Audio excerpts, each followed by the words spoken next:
Here we go, Jack. This is so until 12. We're going now. Welcome back, everyone. I hope you've had time to digest and reflect on this morning's discussions, even though we've got you very busy. The NHS has a long-term commitment to reduce health inequalities, and through digital services, we're seeing an improved take-up of tools to help with long-term conditions, giving better outcomes. Digital tools usually offer cost-effective and scalable support that can be rolled out to large areas very rapidly. There are many reasons why people don't access treatment, for example, wait times, practical barriers, and perceived stigma of getting help. These can be addressed with technological alternatives.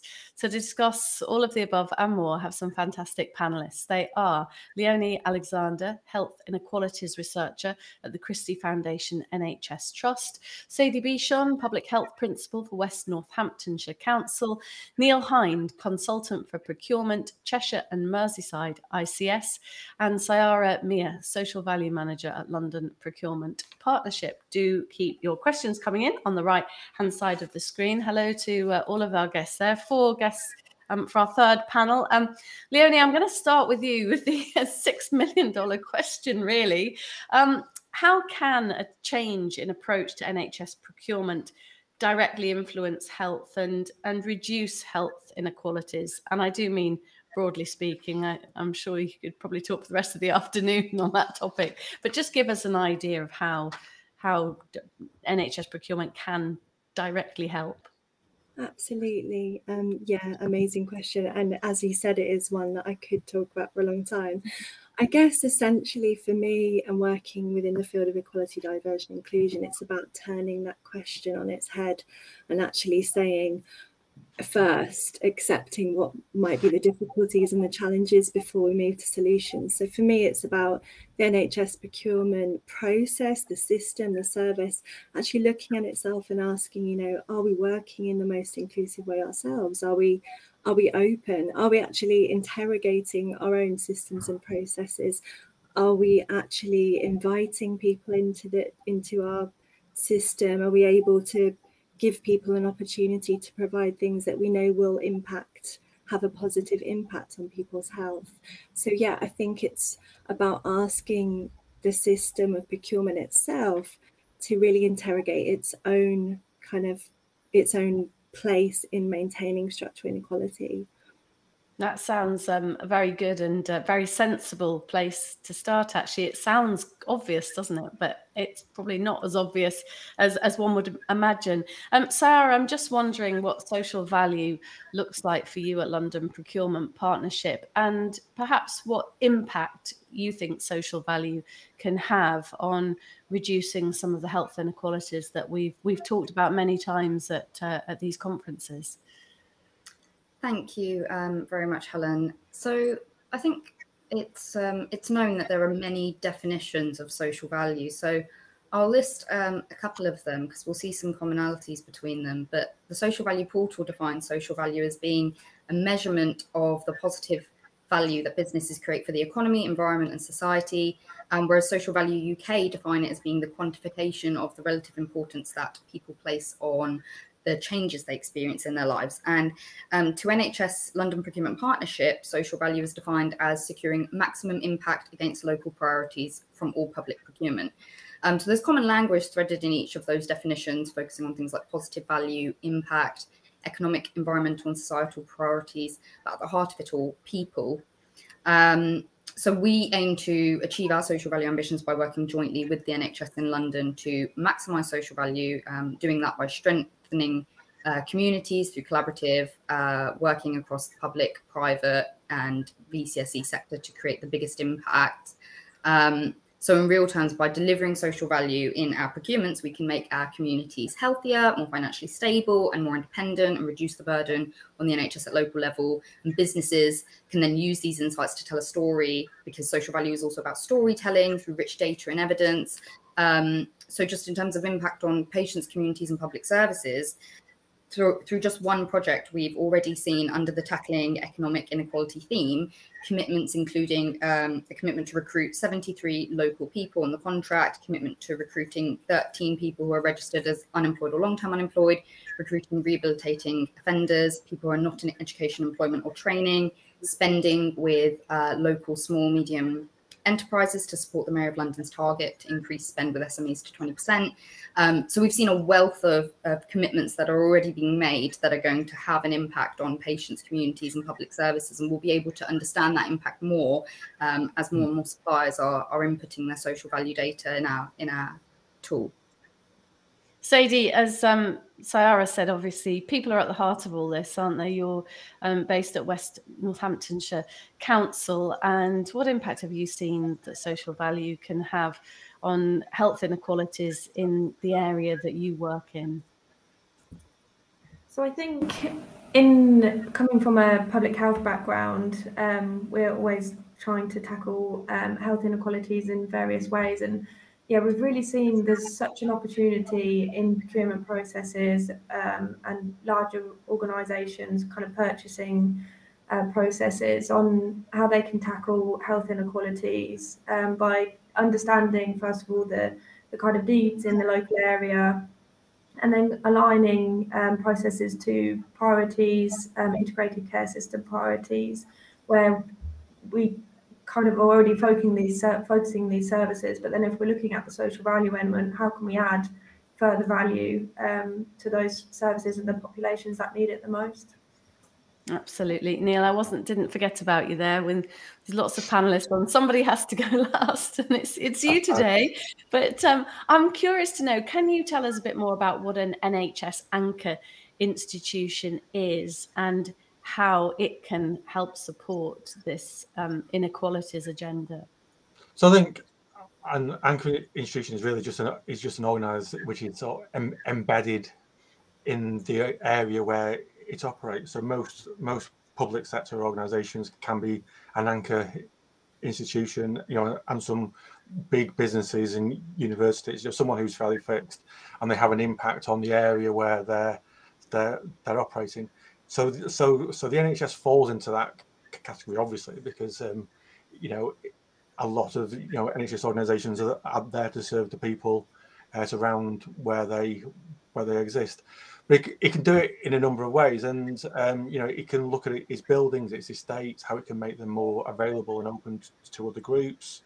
Can look at its impact on the environment. Can it reduce its its carbon footprint? A very hot topic at the moment, of course.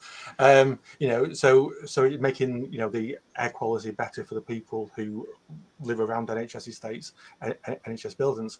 Look at access into work. Can it help get people who have been long-term unemployed into work in NHS, and lots of really good work going on around that. And the one I think we're really here to talk about that we've already heard about is looking at its spend, looking at how it can spend more with local suppliers, how it can obtain more social value from the way it contracts, and encouraging more spend being kept in the region, which is going to mean there'll be more people in jobs, more people in work, earning money, better income, better health. Everybody's happy. Good. We like it when everybody's happy. Leonie, I'm guessing the procurement process isn't as equitable as it can be, perhaps. Is it? And what barriers exist? Yeah, absolutely. So again, I suppose it is really encouraging to hear from the other panel members about the equitable work they're doing. So she acknowledge that. I suppose I can only speak from my kind of experience as somebody who's developed services aimed to kind of enhance and actually challenge health inequalities, by developing equality programs. And I think there are huge barriers for organisations to be a part of that process. I think by its very nature, the procurement process is an arm of a wider system, and that in itself, we have to acknowledge that systems are not equitable. We just have to. But yeah, of course, there are barriers. Often grassroots organisations doing incredible work don't necessarily have someone to advocate for them. to be part, or to make those systems more easy to understand. But actually often the processes are also not open, or they're not easily accessible, so there's issues around kind of inclusion and diversity within that. So yeah, there's lots to look at, but I am very encouraged to hear some of the things that people have mentioned this morning. Yeah, it's always good to hear some positive stories, and I'm sure we're going to hear some more positive stories as our conversation continues. Sadie, I mean, just building really on what Neil was saying there, how do you think that the NHS organisations can use the role of an anchor institution to really harness the impact of procurement? So I think, as we've kind of discussed already, anchor institutions have real opportunities to, with their impact, especially around spend. If they're larger organisations, they're typically spending larger amounts of money on contracts, and there's real opportunity to then look within these contracts and the procurement process to obtain these contracts about really tailoring the social value to the needs of the local population. So really understanding what it is, where there's opportunity to harness that and make that as impactful as possible. So yeah, really aligning it to where there's a population that needs support the most, and also aligning to other organisations that are already trying to support these populations and groups, and then also looking at kind of the practices of procurement and how we can weave that and into the process through doing things like equality impact assessments, health inequality impact assessments, and there's all sorts of tools to kind of guide us into unpick where groups might need support the most and where social value could add impact the most. Absolutely. Sayara, from your point of view, what are the core themes or priority areas, do you think, for the NHS to work on? So within our NHS London TOMS measurement framework, which stands for Themes, Outcomes and Measures, and consists of 55 measures and several outcomes and 4 core themes. Those themes are well-being, equal opportunity, tackling health inequality and fighting climate change. And our framework includes financial proxy values to quantify the outcomes, and it adopts a national approach and is tailored to align with NHS England's national priorities on social value. Then there's also the priorities to consider within the NHS standard contract, which is the contract agreement between the Department for Health and each of the trusts. Within that contract, Section 18 is all about sustainability and social value and has a number of requirements about how trusts can take reasonable steps to reduce any adverse impact on the environment through services being delivered. Within our NHS London TOMS measurement framework, we have a theme to address that priority, which is fighting climate change.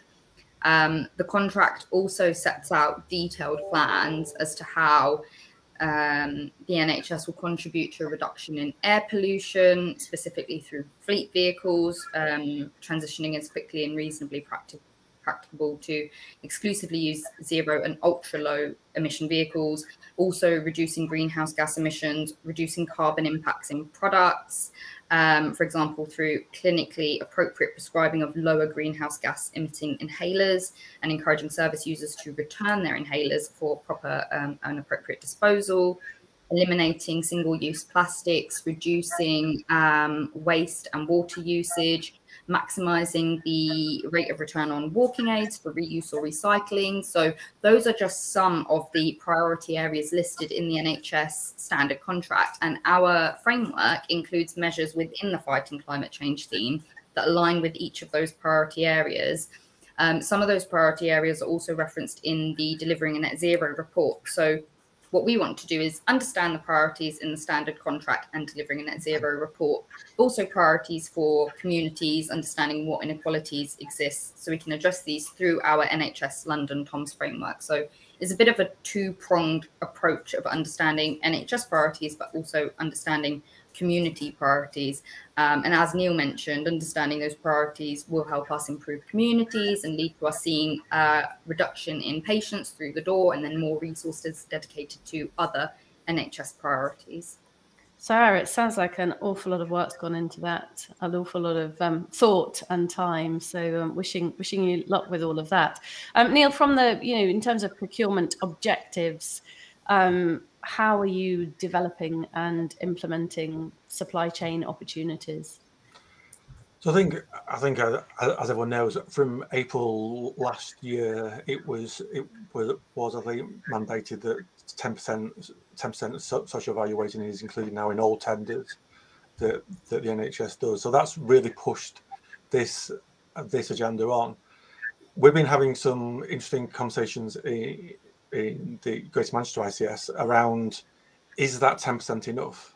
Is it actually shifting the dial on this subject? And we don't think it is. So actually, there's a increasing, I think, movement to say actually 20% maybe now a more suitable figure, and obviously we need to give that a bit more thought and work it through. But there's now lots of stories saying actually when it's 10%, suppliers will answer the questions but not take it too seriously, because it's they feel it's not going to make a massive difference. But when you get to a 20% weighting, if the price is about the same from bidders and not much difference in quality, then for those who have increased it up to a high number, that 20% figure has made a difference in where the contract is being awarded, and that's when suppliers are really going to sit up and really think, okay, we're now going to take this seriously. This is impacting on us as a business. So I think that's one thing. And I also think it's where there is a local supply chain you can really focus on. These lots of very big international and national suppliers in the NHS, and they've also got to look at social value. But it's how, we're interested in the ICSs in making a difference in the ICS where we're operating. So how do you work with suppliers to get the benefit coming into the area where you're operating? That's a challenge I don't think we've quite worked through. There are some categories where it's easier, I think estates, SFM, where there's already a local supply chain that you can easily adopt and tap into, and you see it, to the building industry, NHS with the capital programs. That's where there's probably been the most amount of success so far with social value and suppliers in the supply chain. I think our next challenge in the NHS is to take it into wider categories and start to look at how we're dealing with, how we can work with very big international organisations and get them doing more on the ground. That's going to be quite interesting. Yeah, just wanted to flick back before I move to Leonie, just back to you, Sayara, there, because I know you were going to talk about the 10% as well. Is the 10% enough, do you think, to impact patients, communities and public services? Or like Neil, do you feel it should be a bigger percentage? I think I'm a bit on the fence on that one. I can completely understand where Neil is coming from. I think because we focused on rolling out the tool and both trusts and suppliers getting used to using the social value tool that they're submitting the social value offers through, using the tool to evaluate the social value responses, we wanted to start off with the mandated percentage, which was 10%. But we've absolutely been seeing contracts go through our tool that are using 20 or even 30% weighting for social value. And some trusts even have a policy where across the board they dedicate 15% to social value. So I definitely agree that increasing the weighting places more significance on the social value, the impact it can have on the overall supplier that's winning the tender, and suppliers will then take it a lot more seriously. But I also think for some, depending on where you're at in your social value maturity sort of journey, 10% might be more appropriate for now, but definitely with a view to increase that, because we want this to be considered as serious as it is. Leonie, you touched on this slightly. I presume that there is a danger that despite rigorous processes, organisations doing incredible work might be prevented or unaware of that process, which would enable more people to benefit from work that's on offer. But how can the processes be made more transparent and open and not exclude people for various reasons?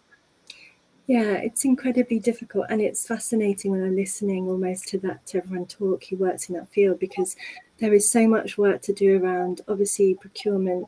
We're talking here about, you know, objectives and kind of realizing objectives against often targets that you're set, aren't you? You know, you're being committed to supply, you know, you've got to commission services, but I think it's also about thinking about how can those systems really, you know, what responsibility almost does the procurement process have as well in looking at the social value of those services and organizations? So you're not just looking at the objectives and the targets which that might fulfill, but actually what is the wider remit of those services?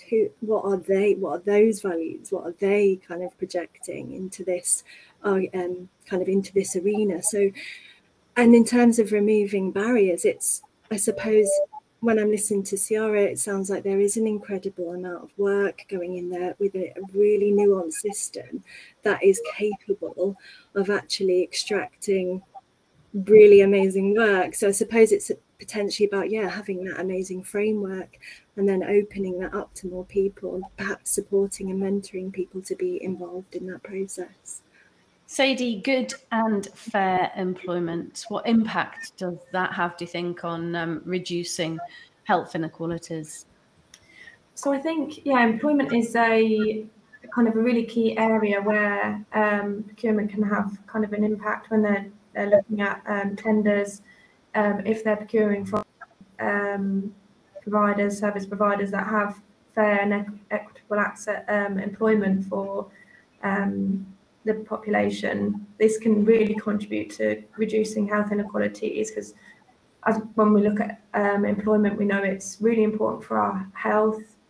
People that are out of work, out of employment, or even just in low quality employment have kind of lower health outcomes. That could be mental health and physical health. So it's really important for us to really understand that the value that can bring, just employment, and having employers that take responsibility and care of their employees, procuring with service suppliers that potentially we could be looking at the more kind of labour intensive services, so even more important in those services that they're treating their employees fairly, and something that can really contribute to somebody's health and well-being and reduce health inequalities if somebody has access to fair and equitable employment. So something we should be encouraging suppliers to do. Sadie, and I presume on the kind of flip side of that coin, understanding the local health needs, the health needs of the community, can presumably in turn support procurement practices, I would imagine.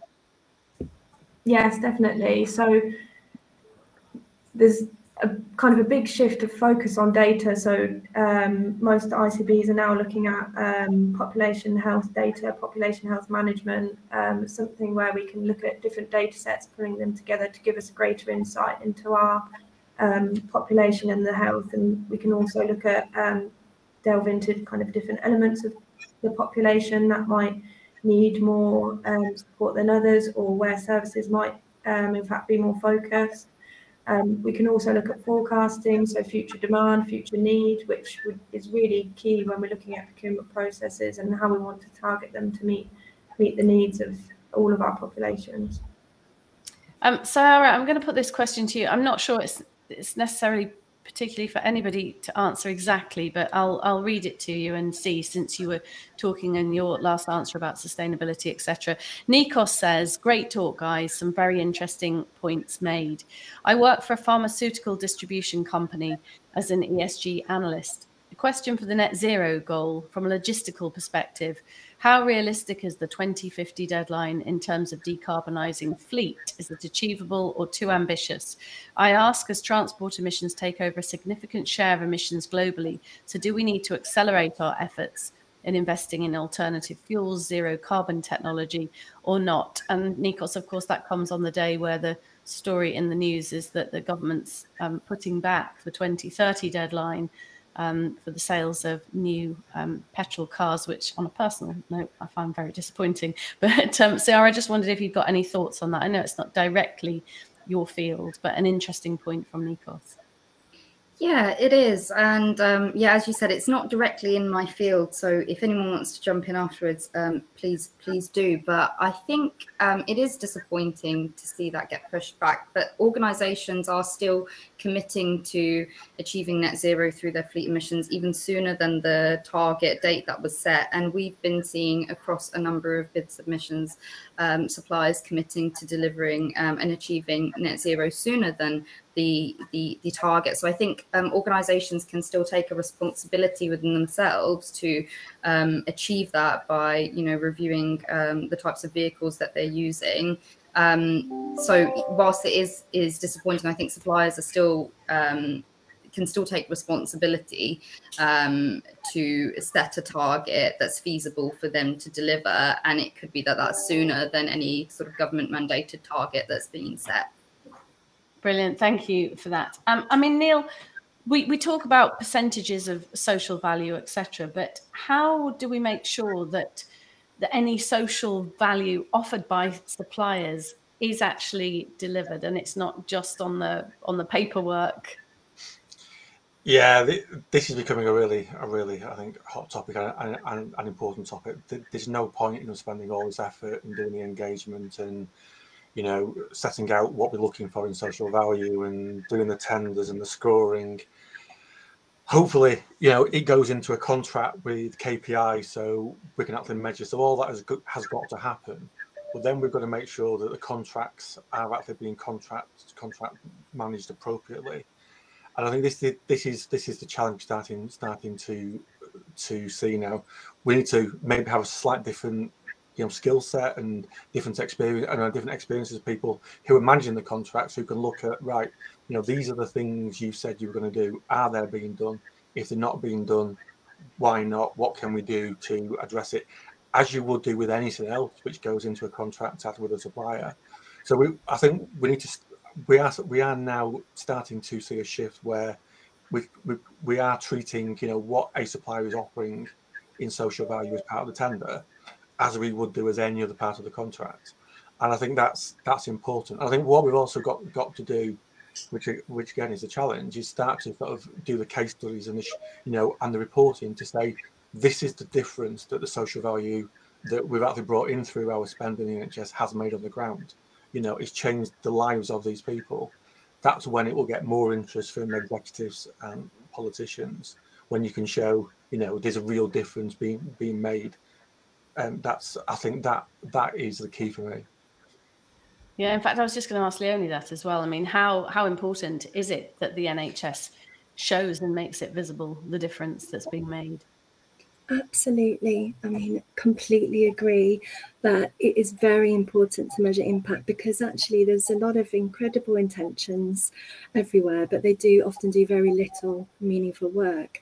And this is really key in procurement, as Neil said. It's not just to be involved in the inception of a relationship and to kind of do all that groundwork and the framework, but to actually think in terms of equity and be involved in the process and actually be responsible for monitoring that impact. And if not, knowing how to hold those services to account, really. And I suppose it's for the system again to ask itself, you know, how much they should be involved in every step of that process. I personally have got a lot of experience of accessing services that have been commissioned that probably ticked all the boxes, or perhaps doing incredible harm, you know, and I speak again around equality work. So again, I think it's very important to measure impact, not just in the systems and the language that we use in, in procurement, in the NHS, but actually the real people, you know, and gathering that really rich qualitative data. Yeah. Final thought from Sadie. I mean, how, Sadie, can demonstrating the impact of procurement support a positive feedback cycle? So I think building on what Leonie touched on about kind of understanding the feedback from real people, what real people want. I think when we're talking about health inequalities, we need to make sure that feedback is representative of all elements of the population, and really working with those communities that might not necessarily have had their voice heard a lot in service provision evaluations. So yeah, not underestimating the evaluation process in the commissioning cycle and how that can then inform future procurement decisions, but making sure that evaluation process is equitable and fair, and we're actively reaching to seek out the views of people that don't always get their voice heard.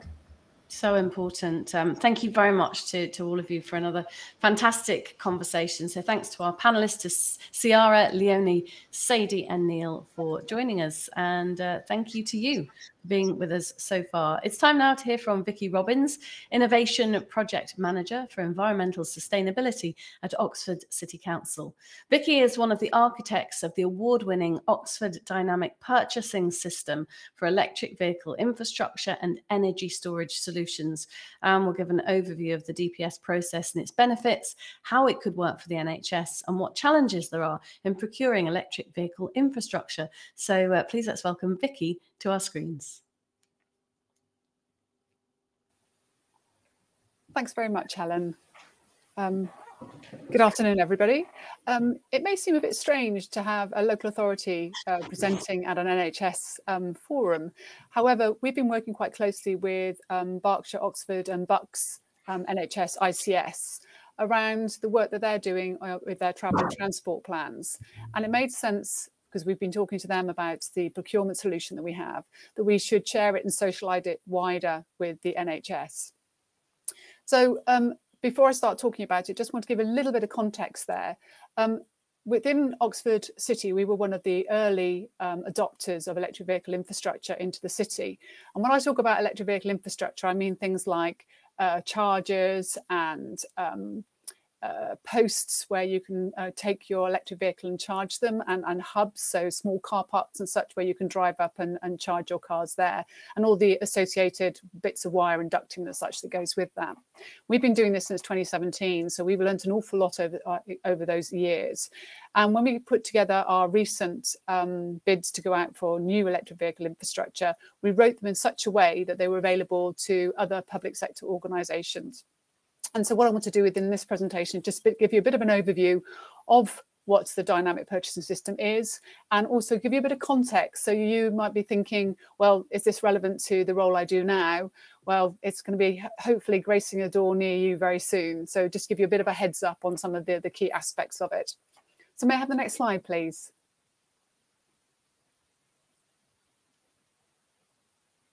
Oh, I can't see the slides. I'm hoping there's another slide now there. So to give you a bit of context, somewhere in the region of 36,000 lives are lost every year due to air pollution. That's a massive amount. And all of that has huge impacts on people personally within their families, but also within the different structures that sit within our society to try and help people that are dealing with chronic conditions. Transport has a big part that it plays in there with the NOx, nitrous oxide emissions, and the carbon dioxide emissions.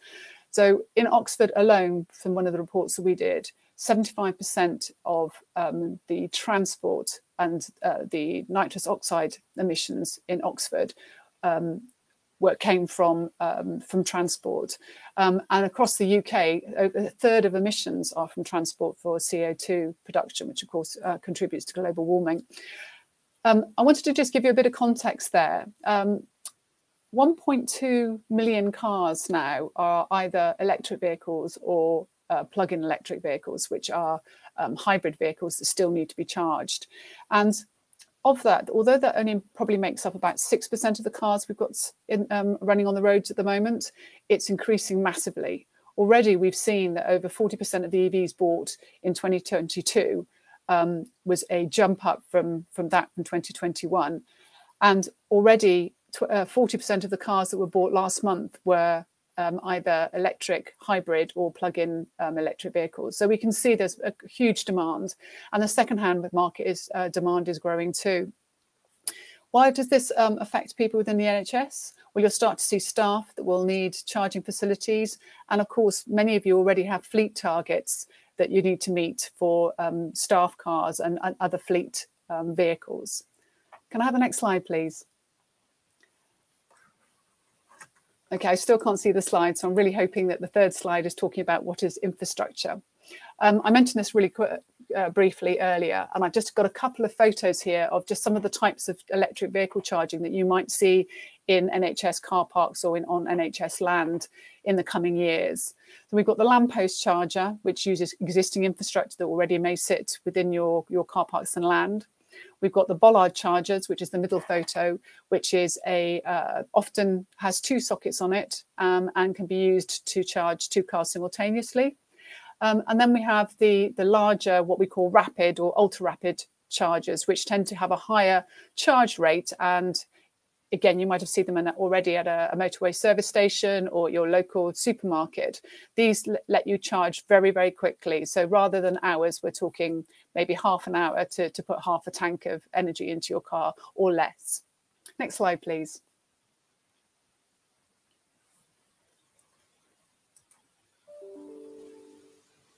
Oh, I don't think the slides are moving on. Okay, now it is. Brilliant. Thank you very much.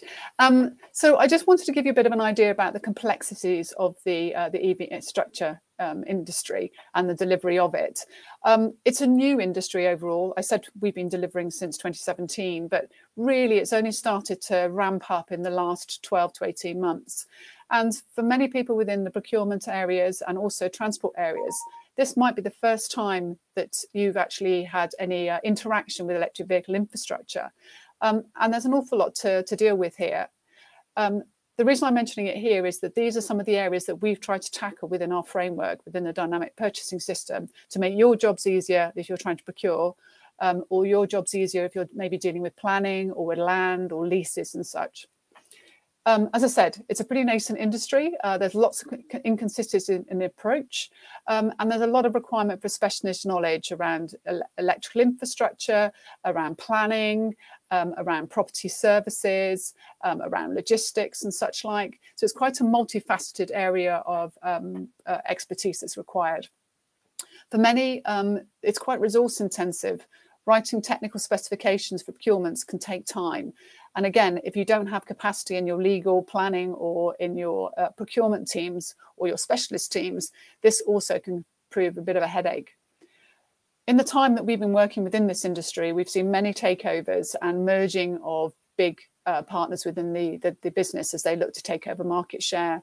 We've also seen people moving out of the industry as well, where it hasn't ramped up quickly enough, or the technology they have has just not been adopted quickly enough. And we also find that legislation hasn't moved on.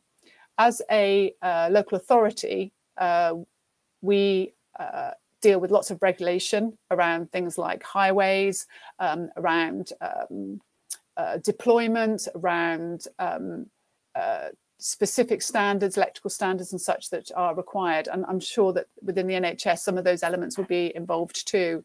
And again, we try to tackle those within the framework so they make it easier for people. There is a lack of revenue funding, which in turn means that often if there are grants available, it doesn't necessarily mean that there is the revenue there to put the staffing in to allow optimization of those grants. And again, what we've tried to do is take away a lot of that resource burden by putting together standard templates and clauses and structures and contracts that will enable you to procure electric vehicle infrastructure in a robust and fair manner. Onward operation and maintenance, once things are procured, like many assets that you have to deal with on your estate, these need to be maintained and tested and updated in a regular way. So again, we've written into our terms things that will allow clauses that will ensure that this happens as part of the contract. And as one of the colleagues was talking about earlier, the need for KPIs to ensure that suppliers are held to account that also sit within the different structures and templates and contracts we put in place. And there's many different business models. At the moment, you'll find there are suppliers out there that will quite happily take on a concessionaire and model and fully fund a solution for you. And then there's also those that wish to own and operate. And our framework allows you to do both. It's been business model agnostic. Okay, next slide, please. This slide just gives you a quick overview of the process. I'm sure many of you that are online are aware of the procurement workflow for most tenders, from writing through to release. This just gives you a quick overview about how we can take you through the process and how we've got different structures as you go through that allow you to procure easily and quickly and effectively. So we have sample tenders that you can use. We have a further competition template that you can use, which gives you access to over 40 suppliers across a number of different lots. You can use your own procurement portal, or we can run the procurement for you, which has been quite successful and quite popular with many of our suppliers, many of our organisations that use the DPS at the moment. We also have a set of templates that allow you to do evaluations. And as I mentioned earlier, we also have contract templates. We've got concession and own and operate template contracts, where literally all the key elements are already predefined and approved and agreed with the suppliers, and all you're doing is adding your own specific requirements on top. So it makes procurement so much easier than having to write the thing right from the beginning. And then once you've decided who you'd like to award or shortlisted, we have a process that takes you through to contract award and sending out award documentation. Next slide, please. So why the Oxford DPS? I've just put a couple of overviews of the different benefits that we have here. I think the key one really is that it's free for all public sector organisations to use. And we have a range of people that use it, from just a couple of charge points through to multi-million-pound charge point, full infrastructure and services procurement. And it's flexible enough that it can work for both. We have a number of pre-qualified suppliers, both big and small, and we have a big emphasis on social value. So you'll see within there, we have localized suppliers as well as some of the big national ones. And what we also try to do with our the way that we procure, that we onboard or allow people to become members of the DPS, is that we have a compliance tracker that allows us to make sure that they have all the evidence that backs up their claims around certification and qualification. It's easy for suppliers to join. They're very supported, and this DPS is independently reviewed each year to make sure that it remains up to date and both legally and technology consistent. It's a dynamic purchasing system, which, unlike a framework, allows suppliers to join at any time, which means that you get the best business models and the best technology at the time. And we also have a consultancy a lot, which allows for procurement of resources, whether it's project management or someone to write your EV strategy. And lastly, I'd just like to quickly say that because the pre-agreed terms are there, there's no expensive upfront costs that you need to worry about. Okay, if you could go to the next slide, please. Just gives you an idea of some of those clauses that I said that are already pre-agreed by suppliers. And as you can see, there's a huge number in there, whether it be data processing standards, service and maintenance, all the KPIs around that, or things like exit strategies or business continuity, as well as things like how to deal with conflict resolution. I won't go through them all, but I think that the overview there just shows you just how comprehensive that it is. We've got 9 lots, which go from everything from the full turnkey solutions, which is lot 1, through to the different stages of the electric vehicle infrastructure life cycle. So for any reason you lose a supplier halfway through, for whatever reason, you can procure just that specific element if you wish to, which again makes things easier and quicker to achieve. Okay, so if we go to the next slide, please. As I said, we've got 40 suppliers enrolled already. We've got 78 public sector bodies that are currently signed up or interested to use it. And we've done 17 further competitions this year already. 26 million has been awarded to date. And I'm pleased to say that we have organisations that use it again and again. They find that the system really works for them and takes off that burden. Next slide, please. So I said right at the beginning some of the challenge that we have. And as you can see here, this just shows you how we've overcome some of those complexities by having those clear and comprehensive standards that are based on UK standards. We've worked with the central government on their procurement forum around electric vehicle infrastructure, and many of the concession contract clauses and such and structures that we put in place, we've shared with them and they've adopted. So that you can see that it is it's not a parochial framework, it is a national framework, and is award-winning as a result. We've done the predefined standards and the compliance tracker to make sure that suppliers continue to be held to account. And so we can support and work with you as you go forward to try and find electric vehicle infrastructure in your local areas. Next slide, please. The last slide just gives you my details and the details of the wonderful team that I work with. And as you can see, we've got procurement and legal representation in there. And at the bottom of the slide, you'll see there is the website address that takes you to the DPS if you want to go and have a look for yourselves, or you can contact us direct through dps@oxford.gov.uk.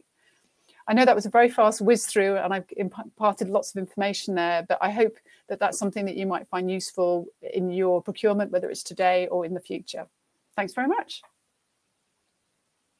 It was so informative. Thank you very much. And if you do have any questions for Vicky, obviously you saw her email on the screen there, but you can also get in touch with the NHE events team and they will happily forward your questions on. Time for some lunch now. Let's meet back for our next session on sustainability in procurement after a well-deserved break and take in the information from this morning's discussions. I'll see you back here at 2.